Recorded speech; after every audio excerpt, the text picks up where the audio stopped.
सभी भाइयों को जय हिंद। मैं उम्मीद करता हूँ आप लोग स्वस्थ होंगे, मस्त होंगे। अब तक हमारा प्रैक्टिस सेट नंबर 36 हो चुका है। आज हम देखेंगे प्रैक्टिस सेट नंबर 37 मूल विधि का BNS ठीक है। तो चलिए शुरू करते हैं, देखते हैं पहला क्वेश्चन क्या हमारा है। लोकहितवाद लोकहितवाद पर प्रशासनिक अधिकरणों को अधिकारिता है, यह कथन है। सत्य है, असत्य है, वाद की प्रकृति निर्भर करता है, न्यायालय की विवेक पर निर्भर करता है। तो यह असत्य हो जाएगा, विकल्प इसका बी से हो जाएगा। देखते हैं कैसे।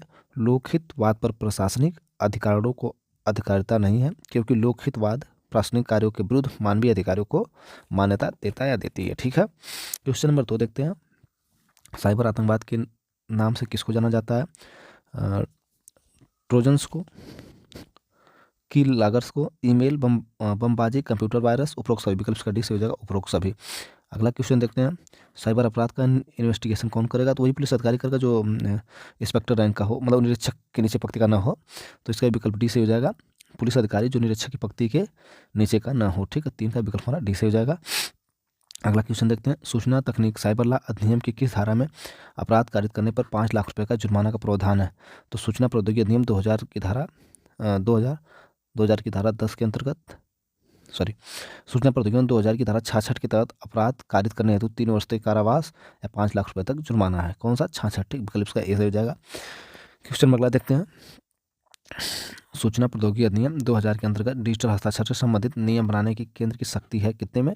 धारा 10, धारा 12, धारा 15, विकल्प डी धारा 17। विकल्प ए हो जाएगा धारा 10 में। ठीक है। क्वेश्चन नंबर अगला देखते हैं। Question number 6। राष्ट्रीय सुरक्षा अधिनियम के तहत सरकार सलाहकार बोर्ड द्वारा अपनाई जाने वाली प्रक्रिया अधिनियम की खालिस्तान धारा में पाई जाती है। तो राष्ट्रीय सुरक्षा अधिनियम 1980 की धारा 11 में सलाहकार बोर्ड द्वारा अपनाई जाने वाली प्रक्रिया का प्रावधान किया गया। कितना? धारा 11 में। विकल्प इसका ऐसे हो जाएगा। क्वेश्चन अगला देखते हैं। लोक सेवक द्वारा आपराधिक औचार करेगा वह दंडनीय होगा। 1 वर्ष से कम 7 वर्ष से अधिक कारावास से, 2 वर्ष कम से कम 7 वर्ष से कम कारावास से, 4 वर्ष कम नहीं, और जो 10 वर्ष तक भी हो सकती है। ठीक, 3 वर्ष से कम और 5 से अधिक कारावास से। ठीक, पहला क्या था? 1 वर्ष से कम तथा 7 वर्ष से अधिक कारावास से। तो विकल्प इसका हमारा सी से हो जाएगा। लोक सेवक जो आपराधिक औचार करेगा वह दंडनीय होगा। 4 वर्ष से कम नहीं है, जो 10 वर्ष तक हो सकती है ये कारावास। ठीक है। अगला क्वेश्चन देखते हैं। आयकर अधिनियम की किस धारा के अंतर्गत एक फर्म को पंजीकृत कराने के लिए नियम और शर्तें उल्लिखित है? धारा 120 में, धारा 24 में, विकल्प डी धारा 185 में, विकल्प सी धारा 184 में। विकल्प का सी से जगह धारा 184 में। आयकर अधिनियम 1961 की धारा 184 के अंतर्गत एक फर्म को पंजीकृत करने के नियम और शर्तों का उल्लेख किया गया है। राज्य सूचना आयुक्त की पदावधि होती है 3 वर्ष, 5 वर्ष, 6 वर्ष, 4 वर्ष। तो राज्य सूचना अधिकार अधिनियम 2005 की धारा 16 के 1 के अनुसार राज्य सूचना आयुक्त की जो कार्य की अवधि होगी वो 5 वर्ष होगी। विकल्प इसका बी से हो जाएगा। ठीक, अगला क्वेश्चन देखते हैं। सार्वजनिक प्राधिकारणों को सूचना के प्रकटन का दायित्व सूचना अधिकार अधिनियम 2005 की धारा 4 के तहत अनिवार्य है। सार्वजनिक प्राधिकारों को सूचना के प्रकटन का दायित्व सूचना का अधिकार अधिनियम 2005 की धारा 4 के तहत अनिवार्य है। विकल्प इसका ए से हो जाएगा। क्वेश्चन 11 देखते हैं। आयोग द्वारा मानवाधिकार की विश्वव्यापी घोषणा को संयुक्त राष्ट्र द्वारा अंगीकृत किया गया था। तो 10 दिसंबर 1948 को राष्ट्र संघ की सामान्य सभा ने मानवाधिकार की विश्वव्यापी घोषणा को स्वीकृत और घोषित किया था। विकल्प इसका हमारा सी से जो है कितना? 10 दिसंबर 1948। अगला क्वेश्चन देखते हैं। राज्य मानव अधिकार आयोग के अध्यक्ष और सदस्यों की नियुक्ति कौन करता है? तो राज्य मानव अधिकार और सदस्यों के अध्यक्ष की नियुक्ति राज्यपाल द्वारा की जाती है। विकल्प ए राष्ट्रपति, विकल्प बी राज्यपाल, विकल्प बी से राज्यपाल। क्वेश्चन नंबर 13 देखते हैं। भारत के राष्ट्रीय मानव अधिकार आयोग के महासचिव कौन है? भरतलाल है, परमजीत सिंह है, परतोष कुमार है, डी मनमोहन सिंह है। तो भारत के राष्ट्रीय मानव अधिकार के महासचिव भरतलाल मोहंती हैं। ठीक, विकल्प हमारा ए से हो जाएगा इसमें, भरतलाल मोहंती। क्वेश्चन नंबर 14 देखते हैं। अनुसूचियों की प्रविष्टियों में परिवर्तन करने की शक्ति है। अनुसूचियों की प्रविष्टियों में परिवर्तन करने की शक्ति किसके पास? राज्य सरकार के पास, संसद को, प्रधानमंत्री को, केंद्रीय सरकार के पास। 14 का विकल्प डी से हो जाएगा, केंद्रीय सरकार को है। ठीक, वन्य जीव संरक्षण अधिनियम के अंतर्गत सूचियों की प्रविष्टियों में परिवर्तन करना केंद्र शक्ति सरकार के पास है, केंद्र सरकार के पास शक्ति है। ठीक, क्वेश्चन 15 देखते हैं। वन्य जीव संरक्षण अधिनियम के अंतर्गत कलेक्टर की शक्तियाँ वर्णित है। धारा 21 में, धारा 35 में, धारा 25 में, विकल्प डी धारा 37 में। तो 15 का विकल्प हमारा बी से हो जाएगा, धारा 23 में। ठीक है, वन्य जीव संरक्षण अधिनियम के अंतर्गत कलेक्टर की शक्ति वर्धित है, तो धारा 23 हो जाएगा। ठीक है, अगला क्वेश्चन देखते हैं। Question number 16। पर्यावरण संरक्षण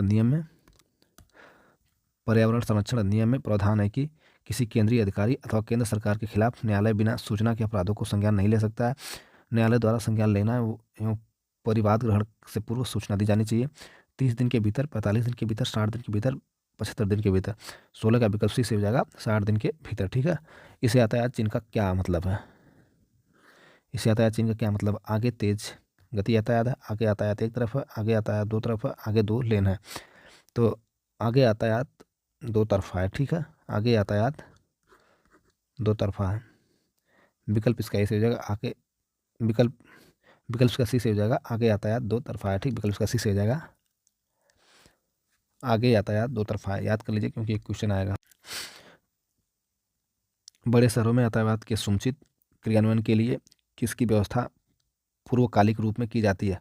होमगार्ड्स की, कांस्टेबल की, निरीक्षक की और अधीक्षक की। बड़े शहरों में यातायात के सुनिश्चित क्रियान्वयन के लिए, तो बड़े शहरों में सुनिश्चित क्रियान्वयन के लिए होमगार्ड की व्यवस्था पूर्वकालीन रूप से की जाती है। विकल्प हमारा इसका ए से हो जाएगा। ठीक है, अगला क्वेश्चन देखते हैं। मोटर वाहन अधिनियम के अंतर्गत क्षतिग्रस्त अथवा बेकार वाहनों का पंजीकरण रद्द किया जाना उपबंधित है। धारा 55 में, धारा 56 में, विकल्प सी धारा 57, विकल्प डी धारा 58 में। 19 का विकल्प हमारा इससे हो जाएगा धारा 55 में। मोटर वाहन अधिनियम 1988 की धारा 55 के अनुसार यदि कोई व्यक्ति मोटरयान नष्ट हो गया हो या स्थायी रूप से इस लायक नहीं रहा है कि उसका उपयोग किया जा सके, तो उसे स्वामी उस बात की रिपोर्ट 14 दिन के अंदर उक्त रजिस्ट्रीकर्ता प्राधिकारी को देगा जिसकी अधिकारिता यान सामान्यतः रखा गया था, या यान के रजिस्ट्रीकरण के प्रमाण पत्र को प्राधिकारी के पास भेज देगा। 20वां क्वेश्चन नंबर देखते हैं। किशोर न्याय बालकों की देखरेख और संरक्षण अधिनियम 2015 की किस धारा में शारीरिक दंड का वर्णन है? किशोर न्याय बालकों की देखरेख और संरक्षण अधिनियम 2015 की किस धारा में शारीरिक दंड का वर्णन है? धारा 79 में, धारा 80 में, धारा 82 में, धारा 81 में। 20 का विकल्प होना सी से जगह धारा 82 में। किशोर न्याय बालकों की देखरेख और संरक्षण अधिनियम 2015 की धारा 82 में शारीरिक दंड का वर्णन है। अगला क्वेश्चन देखते हैं, क्वेश्चन नंबर 21। कुछ अपराधों की इत्तला का जनता द्वारा दिया जाना उपबंधित है। तो विकल्प हो जाएगा धारा 33 में, धारा 35 में, धारा 46 में, धारा 47 में। तो 21 का विकल्प हमारा इस जगह धारा 33 में। ठीक है, विकल्प हमारा कुछ उपबंधों की इत्तला का जनता द्वारा दिया जाना उपबंधित है। धारा 33 में। भारतीय नागरिक सुरक्षा संहिता 2023 की धारा 33 के अंतर्गत अपराधों की इत्तला का जनता द्वारा दिया जाना उपबंधित है। क्वेश्चन नंबर अगला और 22। मानहानि के लिए दंड किस धारा के अंतर्गत वर्णित है? धारा 400 भारतीय न्याय संहिता, धारा 356 फर्स्ट की भारतीय न्याय संहिता, धारा 356 दो के भारतीय न्याय संहिता, इनमें से कोई नहीं। 22 का विकल्प हमारा सी से जगह धारा 356 दो के भारतीय न्याय संहिता। ठीक है, मानहानि के लिए दंड भारतीय न्याय संहिता 2023 की धारा 356 के 2 में दी गई है। क्वेश्चन अगला देखते हैं। किसी विधि विरुद्ध जमाव में यह जानते हुए कि उसके बिखर जाने का समादेश दिया गया है, सम्मिलित होने या उसमें बना रहना किस धारा के अंतर्गत दंडनीय अपराध है? तो धारा 189 ए की भारतीय न्याय संहिता में, धारा 1892 की भारतीय न्याय संहिता, धारा 1893 की भारतीय न्याय संहिता, इनमें से कोई नहीं। तो 23 का विकल्प हमारा सी से हो जाएगा धारा 189 के 3 में भारतीय न्याय संहिता। ठीक है,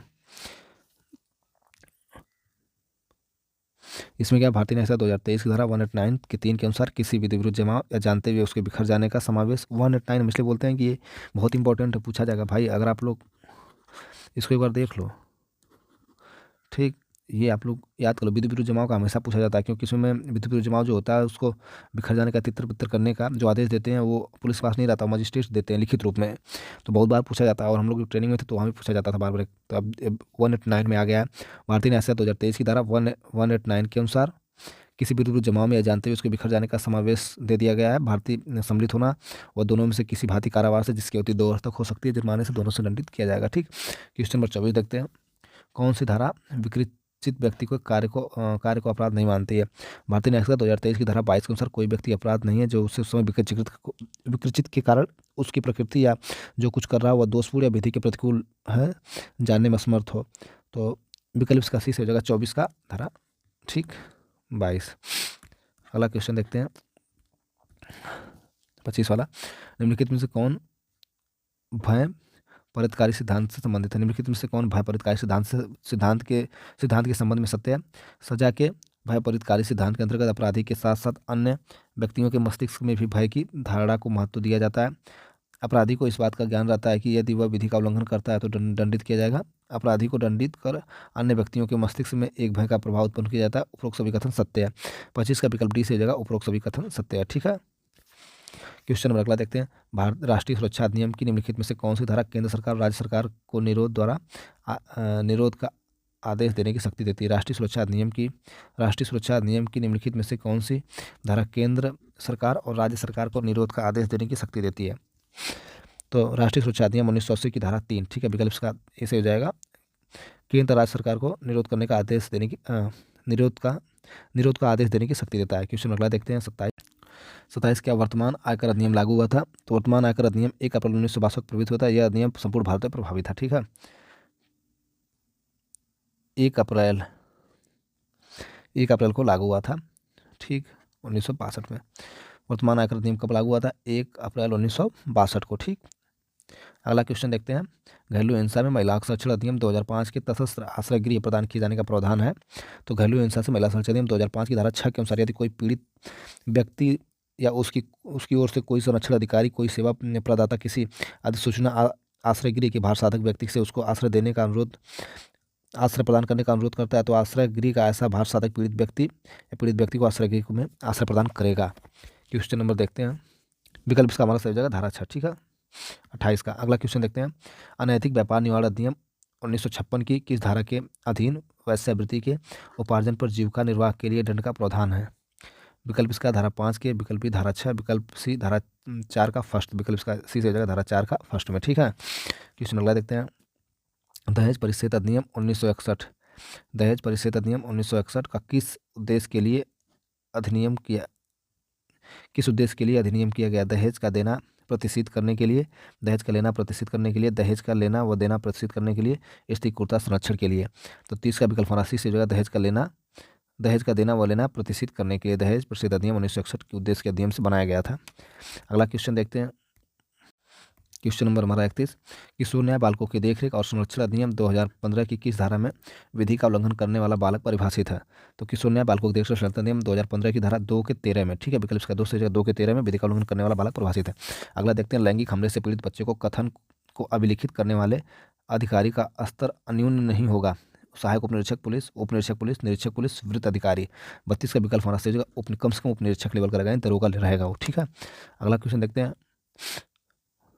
कह दिया पॉक्सो अधिनियम 2012 की धारा 24 के अंतर्गत बालक के कथन को बालक के निवास पर या तो ऐसे स्थान पर जहां साधारणतः निवास करता हो या उसकी पसंद के स्थान पर यथासंभव उपनिरीक्षक की पंक्ति से अन्यून किसी महिला पुलिस अधिकारी द्वारा अभिलिखित किया जाएगा। ठीक, अगला क्वेश्चन हम देखते हैं। अनुसूचित जनजाति अधिनियम के अंतर्गत विशेष लोक अभियोजक की परिभाषा दी गई है। तो विकल्प इसका सी से हो जाएगा 2 के ई में परिभाषा दी गई है। अगला क्वेश्चन देखते हैं। मोटर वाहन अधिनियम के अंतर्गत मोटर वाहन के स्वामी द्वारा वाहन का पंजीकरण रद्द किया जाना उपबंधित है। तो मोटर वाहन अधिनियम 1988 की धारा 55 के अंतर्गत मोटर वाहन के स्वामी वाहन का पंजीकरण रद्द किया जाना प्रावधान है 55। ठीक है, विकल्प हमारा ऐसे हो जाएगा। अगला क्वेश्चन देखते हैं। वायु प्रदूषण निवारण तथा नियंत्रण अधिनियम 1981 के अंतर्गत अपराध का विचरण कौन करेगा? महानगर मजिस्ट्रेट, प्रथम श्रेणी का न्यायिक मजिस्ट्रेट, उपरोक्त दोनों, नगर निगम का मजिस्ट्रेट।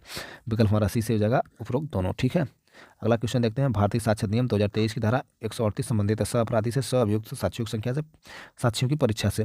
36 का विकल्प हमारा ऐसे हो जाएगा सह अपराधी से। ठीक, अगला क्वेश्चन देखते हैं। भारतीय न्याय संहिता 2023 में करेंसी नोटों का कूट रचना किस धारा तक दंडनीय है? तो 37 का विकल्प हमारा धारा 176 में, धारा 177 में, धारा 178 में। विकल्प से धारा 178 में भारतीय न्याय संहिता 2023 में करेंसी नोटों का कूट रचना किस धारा के तहत दंडनीय है? तो धारा 178 में।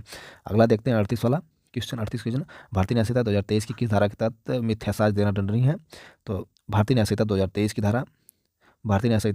धारा 229 के तहत मिथ्या साक्ष्य देना दंडनीय है। ठीक है, 229। अगला क्वेश्चन देखते हैं। भारतीय न्याय संहिता 2023 की धारा में सेशन न्यायालय द्वारा अपराधों का संज्ञान वर्णित है। धारा 210 में, धारा 211 में, धारा 212 में, धारा विकल्प डी धारा 213 में। 39 का विकल्प डी से धारा 213 में। ठीक, अगला क्वेश्चन देखते हैं। भारतीय नागरिक सुरक्षा संहिता 2023 की किस धारा में उपबंधित है कि न्यायालय आरोप प्रवर्तित कर सकेगा? भारतीय न्याय संहिता 2023 की धारा 239 में। विकल्प हमारा 20 जगह 239 में प्रावधान किया गया कि न्यायालय आरोप परिवर्तित कर सकता है। ठीक है, प्रैक्टिस सेट नंबर हमारा 37 समाप्त हुआ। सभी भाइयों को थैंक यू, धन्यवाद। लगभग 12-13 प्रैक्टिस सेट नंबर और बचे हैं। उम्मीद करते हैं हम लोग आपकी पढ़ाई अच्छी, मैं उम्मीद करता हूँ पढ़ाई आप लोग की बहुत अच्छी चल रही होगी। मेरी वीडियो को थोड़ा लाइक कर दीजिए। ठीक, सब्सक्राइब चैनल को कर लीजिए, शेयर कर दीजिए। सभी भाइयों को थैंक यू, धन्यवाद।